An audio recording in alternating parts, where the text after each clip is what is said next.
Hello friends, good morning all of you. भारतीय संविधान के स्रोत पढ़ रहे हैं। भारतीय संविधान के स्रोतों में हमारा नेक्स्ट पॉइंट है सोवियत संघ। भारतीय संविधान में हमने अनेक विषय सोवियत संघ से भी लिए हैं। सोवियत संघ के संविधान का प्रभाव भारतीय संविधान पर हम देख सकते हैं। सोवियत संघ से भारतीय संविधान में हमने विषय लिए हैं मूल कर्तव्य, फंडामेंटल ड्यूटीज़। वर्तमान में भारतीय संविधान में मूल कर्तव्यों का जिक्र किया गया है। वर्तमान में भारतीय संविधान में भाग 4A अनुच्छेद 51A में मौलिक कर्तव्यों की व्यवस्था की गई है। भाग 4A अनुच्छेद 51A अगर आप पढ़ते हो तो वहाँ आपको मूल कर्तव्यों के बारे में जानकारी मिलेगी। हालांकि मूल कर्तव्यों का जिक्र भारत के मूल संविधान में नहीं था, बल्कि भारतीय संविधान में ये बाद में जोड़े गए हैं। 42वें संशोधन 1976 में जोड़े गए हैं। सरदार सवर्ण सिंह कमेटी की सिफारिश पर भारतीय संविधान में मूल कर्तव्यों को स्थान दिया गया है। सरदार सवर्ण सिंह कमेटी ने भारतीय संविधान में 8 मूल कर्तव्यों को रिकमेंड किया, लेकिन उस समय संविधान में 10 मूल कर्तव्यों को रखा गया और वर्तमान में भारतीय संविधान में 11 मौलिक कर्तव्य हैं। मौलिक कर्तव्यों की कुल संख्या 11 है। 11वां मौलिक कर्तव्य भारतीय संविधान में 86वें संशोधन के द्वारा 2002 में जोड़ा गया है। 86वें संशोधन 2002 में 11 मौलिक कर्तव्य जोड़ा है, जो कि 6 से 14 साल के बच्चों के लिए निःशुल्क शिक्षा से संबंधित है। सोवियत संघ से भारतीय संविधान में मूल कर्तव्य लिए गए हैं। मूल कर्तव्यों के साथ साथ नियोजन का प्रावधान भारतीय संविधान में है, जो कि नियोजन की जो व्यवस्था है, ये कंसेप्ट भी भारतीय संविधान में सोवियत संघ के संविधान से लिया गया। इसी के साथ साथ प्रस्तावना में सामाजिक, आर्थिक और राजनीतिक न्याय का जो जिक्र है, ये कंसेप्ट भी भारतीय संविधान में सोवियत संघ के संविधान से लिए गए हैं। भारतीय संविधान में एक प्रस्तावना है, प्रियम्बल है। भारतीय संविधान की प्रस्तावना से हमें पता चलता है कि भारतीय संविधान के उद्देश्य क्या है, भारतीय संविधान के सोर्सेज क्या है, स्रोत क्या है, और इसी के साथ साथ भारतीय संविधान कब लागू हुआ, भारत का संविधान का ढांचा कैसा है, स्ट्रक्चर कैसा है, इन सब बातों के बारे में जानकारी हमें प्रस्तावना से मिलती है। भारतीय संविधान की प्रस्तावना में अब तक केवल एक बार संशोधन हो चुका है, 42वें संशोधन 1976 में। उस समय इसमें समाजवाद, पंथ निरपेक्ष और अखंडता शब्द जोड़े गए हैं। तो इस प्रकार से प्रस्तावना में वर्तमान में केवल एक ही संशोधन हो चुका है। ये कंसेप्ट भी भारतीय संविधान में सोवियत संघ के संविधान से लिया है। इसी के साथ साथ जर्मनी के संविधान का प्रभाव भी भारतीय संविधान पर रहा है। जर्मनी के वाइमर संविधान से भी भारतीय संविधान में हमने विषय जोड़े हैं। जर्मनी के संविधान से आपातकाल के समय मूल अधिकारों का सत्यापन होना, आपातकाल के समय जो हमारे मूल अधिकार हैं वो सत्यापित हो जाते हैं आपात समय में। भारतीय संविधान में सभी नागरिकों को 6 मूल अधिकार दिए गए हैं, फंडामेंटल राइट्स दिए गए हैं, जो कि भाग 3 अनुच्छेद 12 से 35 तक जिनका जिक्र किया गया है। और मूल अधिकार साधारण परिस्थितियों में भारतीय नागरिकों को प्राप्त है, लेकिन जब भी आपातकाल लगता है, इमरजेंसी लगती है, आपातकाल लगता है, जो कि आपातकाल भाग 18 अनुच्छेद 352 से 360 तक जिसका जिक्र किया गया है, अनुच्छेद 352, 356, 360। आपातकाल के समय मूल अधिकारों के सत्यापन से संबंधित जो कंसेप्ट है, ये भारतीय संविधान में जर्मनी के वाइमर संविधान से लिया गया है, या हम कह सकते हैं कि इस कड़ी में जर्मनी के वाइमर संविधान का प्रभाव भारतीय संविधान पर देखा जा सकता है। इसी के साथ साथ दक्षिण अफ्रीका के संविधान का प्रभाव भी भारतीय संविधान पर रहा है। साउथ अफ्रीका से भी अनेक कंसेप्ट भारतीय संविधान में हमने जोड़े हैं। संविधान में संशोधन की प्रक्रिया, भारतीय संविधान में संशोधन भी किया जा सकता है, और भारतीय संविधान में वर्तमान में भी 100+ संशोधन हो चुके हैं। भारतीय संविधान में संशोधन की प्रक्रिया का जिक्र अनुच्छेद 368 में किया गया है।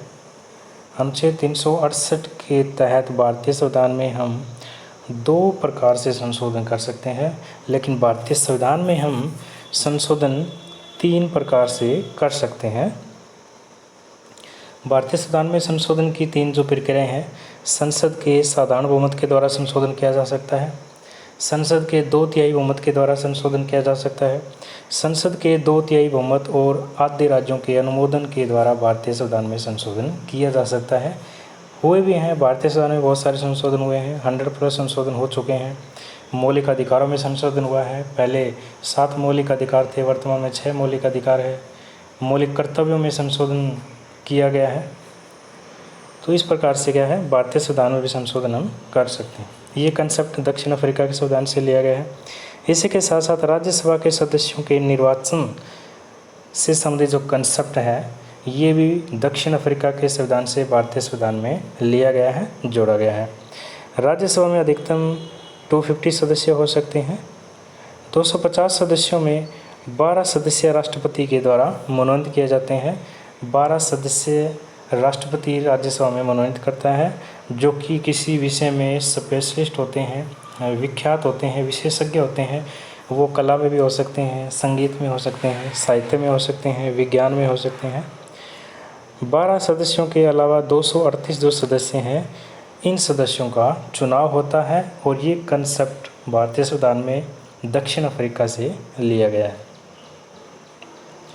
इसी के साथ साथ भारतीय संविधान पर फ्रांस के संविधान का प्रभाव भी हम देख सकते हैं। फ्रांस के संविधान से भी अनेक विषय भारतीय संविधान में हमने जोड़े हैं। फ्रांस के संविधान से बंधुत्व, समानता और स्वतंत्रता का कंसेप्ट लिया है। फ्रांस की क्रांति आप सभी जानते हैं। फ्रांस की क्रांति के मूल शब्द बंधुत्व, समानता और स्वतंत्रता, ये कंसेप्ट भारतीय संविधान में है। भारतीय संविधान की अगर आप प्रस्तावना पढ़ते हैं तो भारतीय संविधान की प्रस्तावना में आपको बंधुत्व के बारे में, फ्रेटर्निटी के बारे में, समानता के बारे में, स्वतंत्रता के बारे में जानकारी मिलती है। इसके अलावा भारतीय संविधान की प्रस्तावना से ही हमें पता चलता है कि भारत का संविधान क्या है, भारतीय संविधान के उद्देश्य क्या है। इसके अलावा भारतीय संविधान के सोर्स क्या है, भारतीय संविधान में अंतिम जो शक्ति है, पावर्स है, वो किसके पास है, इन सब बातों की जानकारी हमें प्रस्तावना से मिलती है। इसी के साथ साथ फ्रांस के संविधान से भारतीय संविधान में हमने गणतंत्रीय व्यवस्था का कंसेप्ट लिया है। भारत एक रिपब्लिक कंट्री है, गणतंत्र देश है, और भारत गणतंत्र 26 जनवरी 1950 को बना है। 26 जनवरी 1950 को भारत गणतंत्र बना। गणतंत्रीय व्यवस्था का ये कंसेप्ट भारतीय संविधान में हमने फ्रांस के संविधान से लिया है, ऐड किया है। इसी के साथ साथ ऑस्ट्रेलिया के संविधान का प्रभाव भी भारतीय संविधान पर देखा जा सकता है। ऑस्ट्रेलिया के संविधान से भी अनेक विषय भारतीय संविधान में हमने जोड़े हैं, जैसा कि आपको दिखाई दे रहा है इसमें समवर्ती सूची, कंक्रीट लिस्ट। मुख्यतः इसमें 3 सूचियों का हम जिक्र करते हैं, संघ सूची, राज्य सूची और समवर्ती सूची। संघ सूची, राज्य सूची, समवर्ती सूची, तीनों सूचियों में जो हमारी तीसरी सूची है, समवर्ती सूची, कंक्रीट लिस्ट है, ये कंसेप्ट भारतीय संविधान में ऑस्ट्रेलिया के संविधान से लिया गया है। संघ सूची में जितने विषय हैं उन विषयों पर कानून बनाने का अधिकार संसद के पास होता है। राज्य सूची के विषयों पर कानून राज्य विधानमंडल बनाती है। समवर्ती सूची में जो विषय हैं उन पर कानून दोनों बना सकते हैं, संसद भी बना सकती है, राज्य विधानमंडल भी बना सकती है। लेकिन अगर दोनों विवाद हो जाता है, डिस्प्यूट हो जाता है, तो उस समय कानून संसद का मान्य होगा। तो समवर्ती सूची का कंसेप्ट ऑस्ट्रेलिया के संविधान से लिया गया है। इसी के साथ साथ संसद के दोनों सदनों की संयुक्त बैठक का प्रावधान भी भारतीय संविधान में है। आर्टिकल 108 में संसद के दोनों सदनों की संयुक्त बैठक का प्रावधान है, अनुच्छेद 108 में। और अनुच्छेद 108 में जो दोनों सदनों की संयुक्त बैठक का प्रावधान है, दोनों सदनों से हमारा अभिप्राय है कि संसद के 2 सदन हैं, राज्यसभा और लोकसभा। जब भी राज्यसभा और लोकसभा में दोनों में कोई डिस्प्यूट हो जाता है, आपस में पक्ष प्रतिपक्ष हो जाता है, तो दोनों सदनों की जो संयुक्त बैठक बुलाने का प्रावधान भारतीय संविधान में है। और ये कंसेप्ट भारतीय संविधान में ऑस्ट्रेलिया के संविधान से लिया है। इसी के साथ साथ भारतीय संविधान में ऑस्ट्रेलिया के संविधान से हमने व्यापार, वाणिज्य और समागम की स्वतंत्रता का कंसेप्ट भी जोड़ा है। तो इस प्रकार हम कह सकते हैं कि ऑस्ट्रेलिया के संविधान का प्रभाव भी भारतीय संविधान पर रहा। 1935 के शासन अधिनियम का प्रभाव भी भारतीय संविधान पर रहा है। एक प्रकार से हम कह सकते हैं कि भारतीय संविधान पर सबसे ज़्यादा प्रभाव अगर किसी कंसेप्ट का रहा है तो उसमें भारतीय शासन अधिनियम 1935 का नाम आता है। लगभग 60 to 70% जो कंसेप्ट है भारतीय संविधान में वो हमने भारतीय शासन अधिनियम 1935 से लिए हैं, या हम कह सकते हैं कि 1935 के अधिनियम से ज्यों के त्यों भारतीय संविधान में हमने ऐड कर लिए हैं, कट कॉपी पेस्ट कर लिया। 1935 के शासन अधिनियम से बहुत सारे जो विषय हैं वो इस प्रकार से हैं। संघीय व्यवस्था का प्रावधान है, भारत में फेडरल सिस्टम है, फेडरलिज्म है, हमारे यहाँ संघवाद है। संघवाद में शक्तियाँ बंटी हुई होती है केंद्र और इकाइयों में, या केंद्र और राज्य में, या हम कह सकते हैं कि अलग अलग इकाइयों में शक्तियों का बंटवारा होता है, पावर्स का आप डिस्ट्रीब्यूट किया होता है, सेपरेशन ऑफ पावर होता है। ये व्यवस्था संघीय व्यवस्था कहलाती है और ये भारतीय शासन अधिनियम 1935 से भारतीय संविधान में जोड़ी गई है, ली गई। इसी के साथ साथ राज्यपाल का कार्यकाल, राज्यपाल की नियुक्ति राष्ट्रपति के द्वारा की जाती है और राष्ट्रपति के प्रसाद पर्यंत ही राज्यपाल अपने कार्य पर रहता है। तो राज्यपाल का जो कार्यकाल है, टेन्योर ऑफ द गवर्नर है, ये कंसेप्ट भारतीय संविधान में हमने 1935 के शासन अधिनियम से लिया है, जोड़ा है। इसी के साथ साथ न्यायपालिका का जो ढांचा है, हमारे जुडिशरी सिस्टम का जो स्ट्रक्चर है, न्यायपालिका का जो ढांचा है, ये कंसेप्ट भारतीय शासन अधिनियम 1935 से ही भारतीय संविधान में जोड़ा गया। इसी के साथ साथ आपातकाल की व्यवस्था भी भारतीय संविधान में है। आपातकाल जो इमरजेंसी प्रोविज़न है, आपात उपबंध है, भाग 18 अनुच्छेद 352, 356 और 360 में जिसका जिक्र किया गया है।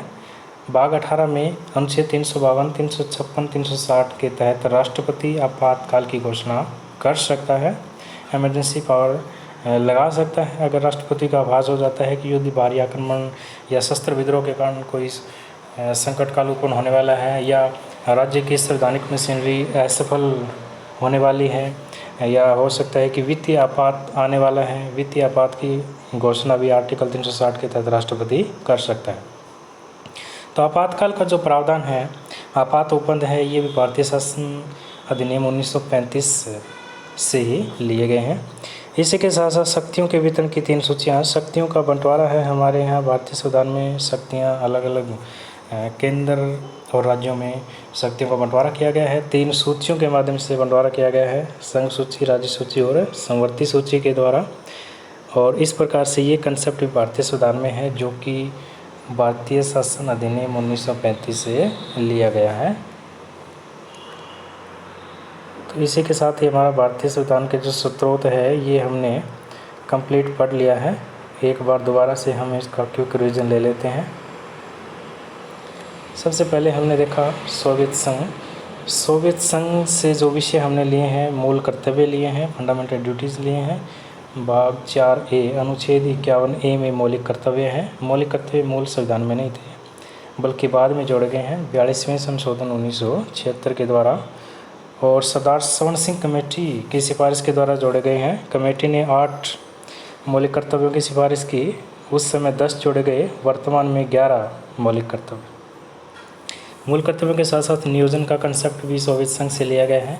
इसके साथ साथ प्रस्तावना में सामाजिक, आर्थिक और राजनीतिक न्याय का कंसेप्ट भी सोवियत संघ से लिया गया। जर्मनी के वाइमर संविधान से हमने आपातकाल के समय मूल अधिकारों का जो शतकन है ये कंसेप्ट लिया है। आपातकाल भाग 18 अनुच्छेद 352, 356 और 360 में जिसका जिक्र किया गया है। दक्षिण अफ्रीका के संविधान से भी भारतीय संविधान में संशोधन की प्रक्रिया कंसेप्ट लिया गया है। अनुच्छेद 368 में इसका जिक्र है। अनुच्छेद 368 में केवल 2 प्रक्रियाओं का जिक्र है, लेकिन संविधान में हम 3 प्रकार से संशोधन कर सकते हैं। इसी के साथ साथ राज्यसभा के सदस्यों का निर्वाचन का कंसेप्ट भी दक्षिण अफ्रीका से लिया गया है।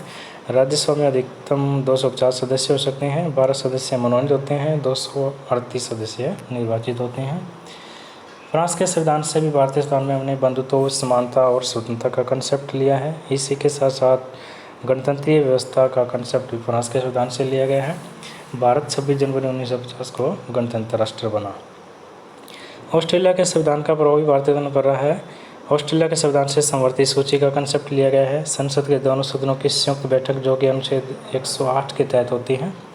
अनुच्छेद 108 में इसका जिक्र है। इसके साथ साथ व्यापार वाणिज्य और समागम की स्वतंत्रता का जिक्र भी भारतीय संविधान में किया गया है, जो कि ऑस्ट्रेलिया के संविधान से ली गई है। और लास्ट में भारतीय शासन अधिनियम 1935, जो कि लगभग 70% जिसका प्रभाव भारतीय संविधान पर रहा है। 1935 के शासन अधिनियम से हमने संघीय व्यवस्था का कंसेप्ट लिया है, राज्यपाल का कार्यकाल, न्यायपालिका का ढांचा, आपातकाल और शक्तियों के वितरण की 3 सूचियाँ, ये कंसेप्ट भारतीय संविधान में भारतीय शासन अधिनियम 1935 से लिए गए हैं।